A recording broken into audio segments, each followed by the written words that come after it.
বিশ্বনবী হিজরতের রাত্রে আবু বকরকে লইয়া আপনার আমার পয়গম্বর কাবার চত্বরে দাঁড়ায়। নবীজি যখন কাবার চত্বরে দাঁড়ালেন, এই মুহূর্তে নবী মদিনার দিকে রওনা করবেন। কাবার দিকে তাকাইয়া আপনার আমার নবীর দুইটা চোখ থেকে টপ টপ টপ টপ করে পানির ফোঁটাগুলো পড়া শুরু করে দেয়। ইন্না আউওয়ালা বাইতিন উদিআ লিন-নাস লাল্লাযী বিমাক্কাতা মুবারাকান ওয়া হুদাল লিল আলামিন।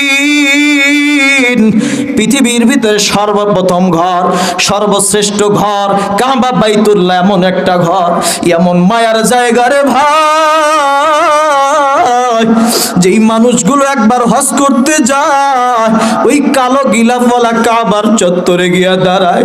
ওই জায়গায় দাঁড়ায় যখন লাব্বাইক লাব্বাইক বইলা ডাক দেয়, মনটা চায় না আর বাড়িতে ফিরে যায়।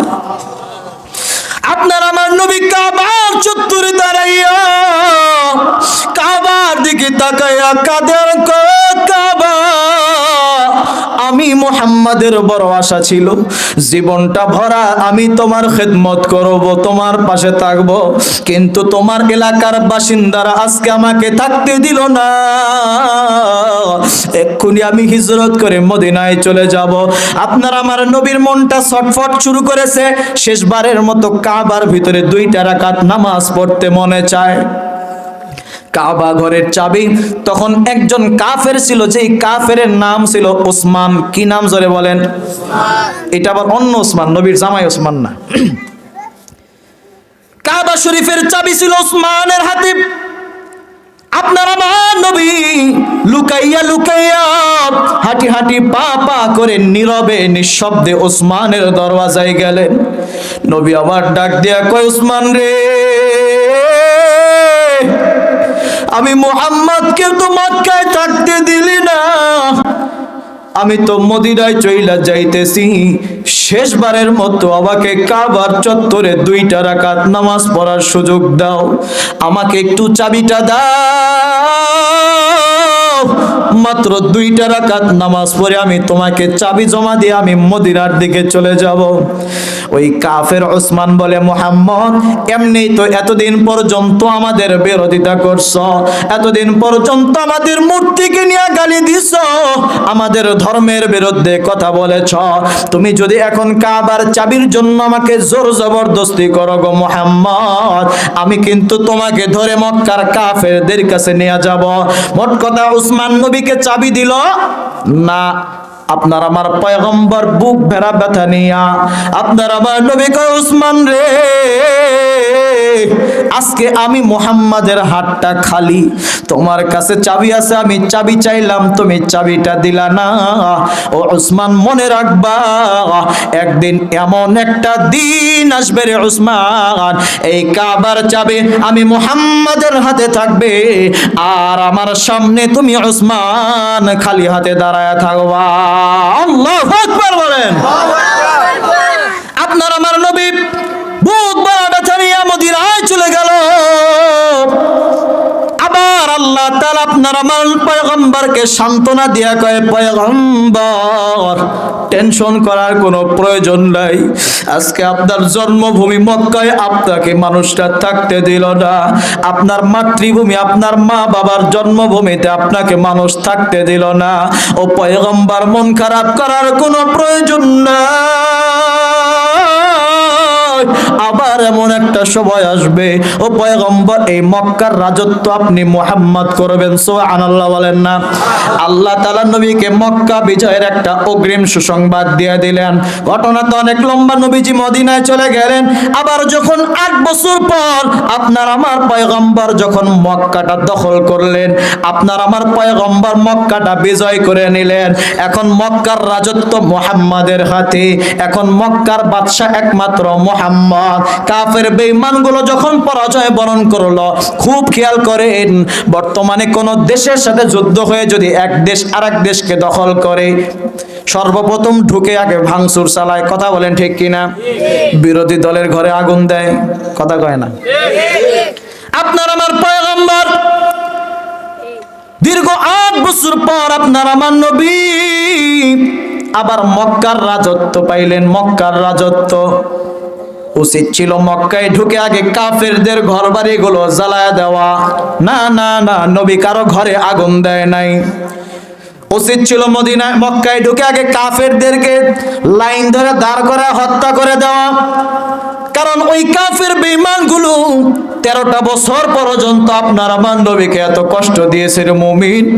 আপনার আমার নবীকে তারা এতটাই বেশি কষ্ট দিয়েছে, ওই 13 বছরের প্রতিশোধ যদি নবী নিতে চাইতো উচিত ছিল মক্কায় ঢুকে আগে কাফেরদেরকে কতল করে দেওয়া। কিন্তু ঘটনা আসছে আপনার আমার নবী এমন মায়ার নবী আমার, আপনার আমার পয়গম্বর যখন মক্কায় প্রবেশ করবেন, খুতুবাতে জুলফিকারের ভিতরে ঘটনা আসছে দুনিয়ার রাজা বাদশারা এক দেশ দখল করার পরে যখন ওই দেশের ভিতরে ঢোকে সিনাটা টান টান করে একটা ভাব নিয়ে ঢোকে। কথা বলেন ঠিক কিনা? আপনার আমার পয়গম্বর যখন মক্কার ভিতরে ঢুকবেন, আপনার আমার পয়গম্বর মক্কার ভিতরে ঢোকার অবস্থাটা কেমন ছিল একটাবার শোনেন না।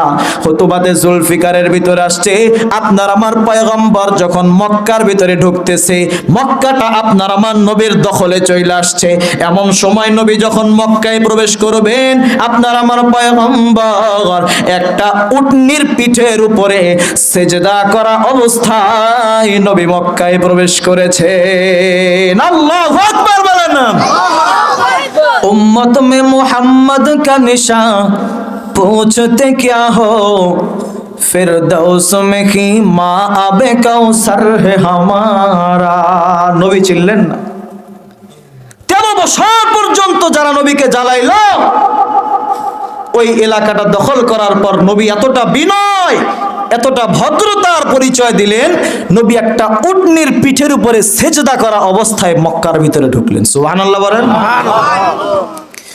আপনার আমার পয়গম্বর মক্কার ভিতরে ঢোকার পর কাবা বাইতুল্লাহর পাশে গিয়া যখন দাঁড়ালেন, আজকে মক্কার ক্ষমতা আর কাফেরদের হাতে নাই, ক্ষমতা এখন মুহাম্মাদের হাতে। আপনার আমার পয়গম্বর মক্কার পাশে গিয়া দাঁড়াইয়া কাবার পাশে গিয়া বললেন, কাবার চাবিটা কই? ঘটনা কিছু মনে পড়ে আপনাদের? নবী বললেন, কাবার চাবি কই? ওই যে 8-9 বছর আগে উসমান হিজরতের রাত্রে নবীকে চাবি দিল না, উসমান দৌড়ায়া কাঁপতে কাঁপতে নবীর সামনে এসে চাবিটা নবীর হাতে দিল। আপনার আবার পয়গম্বর চাবিটা নিয়ে সর্বপ্রথম কাবা ঘর খুইলা কাবার ভিতর থেকে 360টা মূর্তিকে ভেঙে চুরে নিক্ষেপ করলেন। নবী আমার কাবার চত্বরে 2 রাকাত সালাত ও শুকর আদায় করলেন। এরপরে নবী যখন কাবার দরওয়াজার সামনে দাঁড়ালেন, নবী তাকায় দেখে ওই যে উসমান সামনে দাঁড়ানো, নবী উসমানের দিকে তাকিয়ে আছে, উসমানও নবীর দিকে তাকায় আছে। উসমান আজকে থরথর থরথর করে কাঁপতেছে, থরথর করে কাঁপতেছে।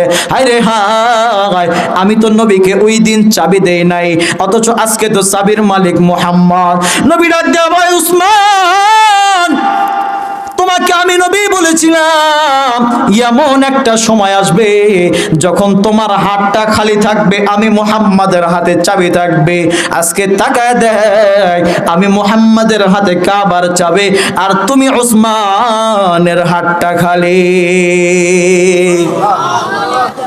উসমান তখন ভয় থরথর করে কাঁপতেছে, আজকে বুঝি আমার আর রক্ষা নাই, মুহাম্মাদুর রাসূলুল্লাহ বুঝি আমাকে এক্ষুনি হত্যা করে দিবে।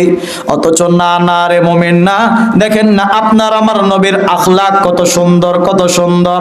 নবী আমার উসমান রে ডাক দিয়ে কয়, উসমান, না না, ভয় পাওয়ার কোনো কারণ নাই, ভয় পাওয়ার কোনো কারণ নাই। লা তাসরিবা আলাইকুমুল ইয়াউম, আজকে আমি কারোর উপরে কোনো প্রতিশোধ নেব না। এই উসমান, আয় আয়, আমি মুহাম্মাদের কাছে আয়। নবীজি উসমানকে কাছে ডাক ডাক দিয়া নিয়া নবী উসমানকে বলে হাতটা বাড়া দাও। উসমান নবীর দিকে যখন হাতটা বাড়ায়া দিছে, নবীজি ওই কাবার চাবিটা উসমানের হাতের ভিতরে দিয়া কয়, উসমান রে, এতদিন পর্যন্ত তুমি মক্কার কাফেরদের পক্ষ থেকে কাবার চাবির দায়িত্ব তুমি পালন করেছিলা, আজকে তো মক্কার ক্ষমতা আর কাফেরদের হাতে নাই। ওরে উসমান, নৈরাশ হওয়ার কোনো কারণ নাই।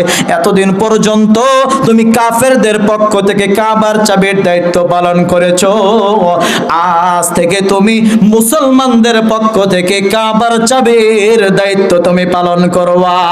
আল্লাহু আকবার বলেন।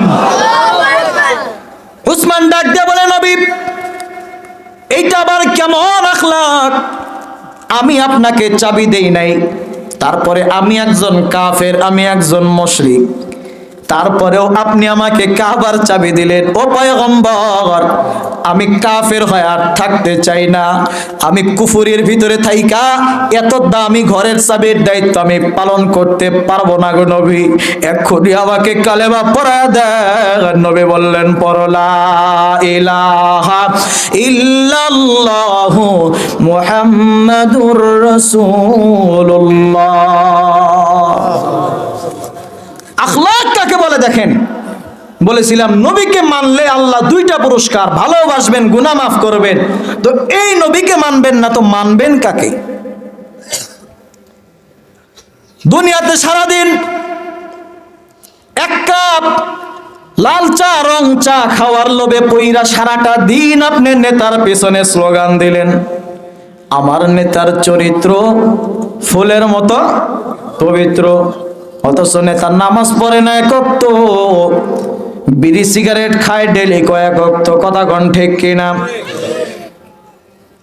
আপনার আমার নবীও তো নেতা, দুনিয়ার নেতাদের পিছনে আপনি ঘুরলেন।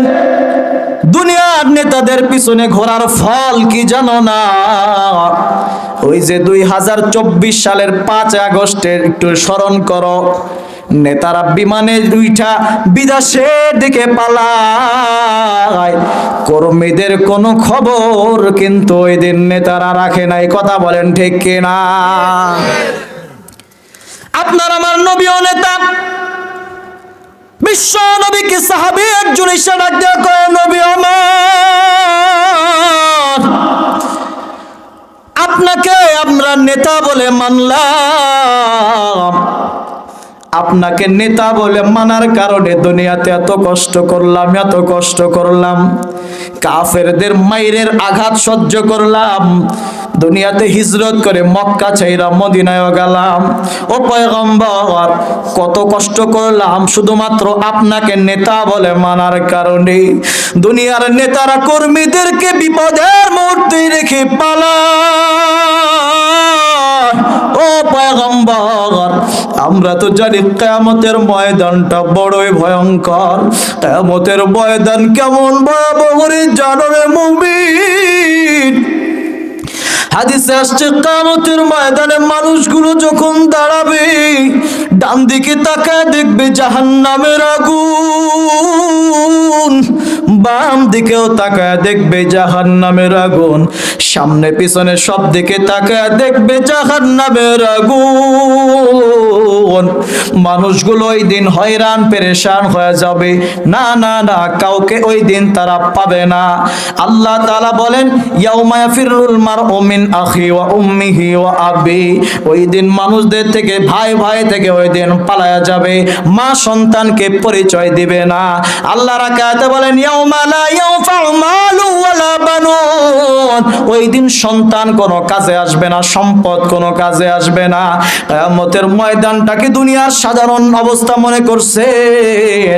না না না, দুনিয়াতে সূর্য এত দূর দেখেন, তারপরেও গরমে, শীতের রাত্রে গরমে আমরা ঘামতেছি, অথচ কিয়ামতের ময়দান এত ভয়ঙ্কর। কিয়ামতের ময়দানে ওই সূর্যটা মাথার আধা হাত কাছে চলে আসবে।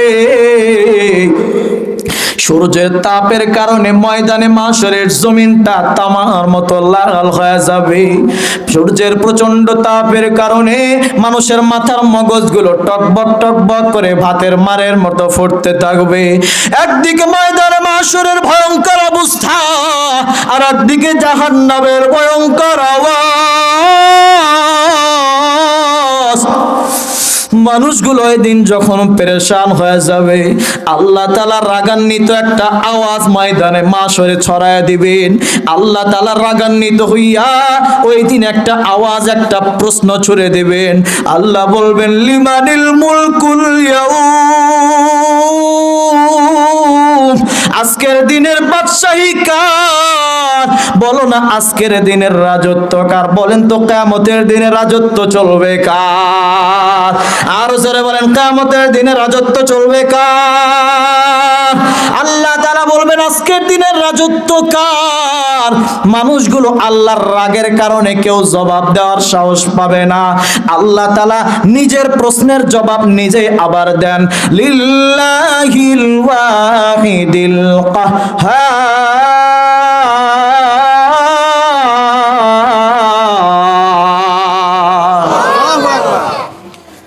মুমিন মুসলমান ভাইরা আমার, এজন্য বলতেছিলাম কিয়ামতের ময়দান বড় ভয়ঙ্কর। দুনিয়ার নেতাদের নাম যদি কিয়ামতের ময়দানে নেন, বলেন তো উপায় আছে? জোরে বলেন। কিয়ামতের ময়দানে নেতার নাম নিলে উপায় আছে? তাহলে যে নেতার পিছনে সারা জীবন ঘুরলেন, কিয়ামতের ময়দানে নেতার নাম দিয়ে যদি উপায় না থাকে, তাহলে লাভ কি হইল? কোনো লাভ আছে? কিয়ামতের ময়দানে রাজত্ব চলবে কার? কোন পীরের রাজত্ব চলবে? খাজা বাবা, ভণ্ড বাবা, সুরেশ্বরী, চন্দ্রপুরী, ন্যাংটা বাবা? রাজত্ব চলবে একমাত্র কার? একদল কয় কিরামান কাতিবিন, রোজ হাসরের দিন আল্লাহর কাছে যদি করে অভিযোগ, আমি বলবো দুনিয়ায় ছিলাম খাজা বাবার লোক। নাউজুবিল্লাহ কয় নাই কারা?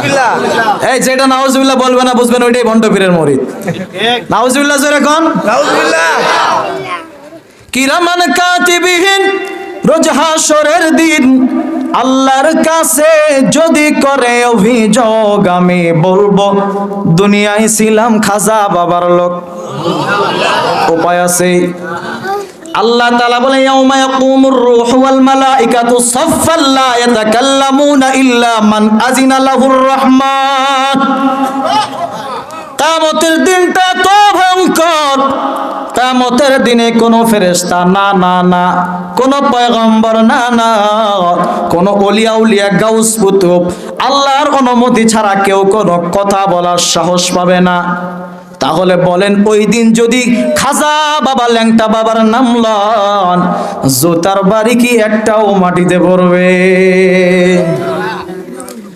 অথচ গানটা যদি এমন হয়তো, কিরামান কাতিবিন, রোজ হাসরের দিন, কিরামান কাতিবিন, রোজ হাসরের দিন আল্লাহর কাছে যদি করে অভিযোগ, আমি বলবো দুনিয়ায় ছিলাম মুহাম্মাদের লোক।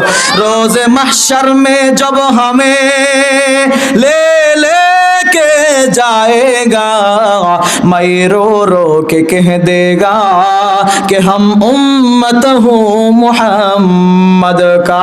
अल्लाहु अकबर बोलें।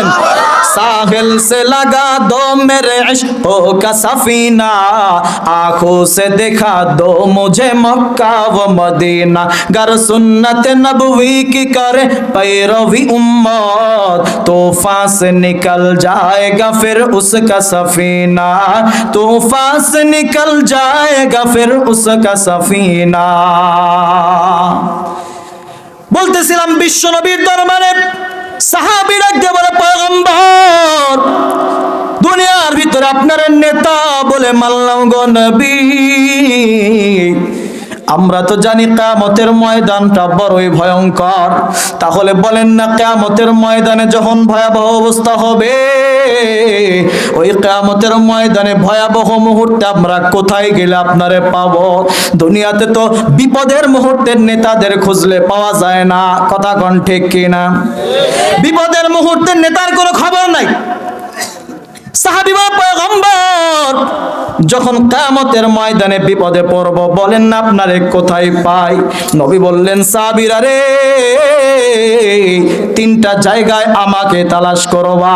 তিনটা জায়গায় যদি আমাকে তালাশ করো, আমি পয়গম্বর অগ্রিম ঘোষণা দিলাম, এই তিনটা জায়গার ভিতরে নিশ্চিত কোনো একটা জায়গায় আমি মুহাম্মদকে তোমরা খুঁজে পাইবা। আল্লাহু আকবার বলেন। এক নাম্বার, কিয়ামতের ময়দানে যখন বিপদের মুহূর্ত শুরু হয়ে যাবে, একটা দৌড় দিয়া চলে আসবা হাউজে কাউসারের পাড়ে। ওই দিন আমি মুহাম্মদ আমার পিপাসার্ত উম্মতদেরকে হাউজে কাউসারের পানি পান করাইয়া করাইয়া পিপাসা নিবারণ করব। হাউজে কাউসারের পানি কেমন জানো?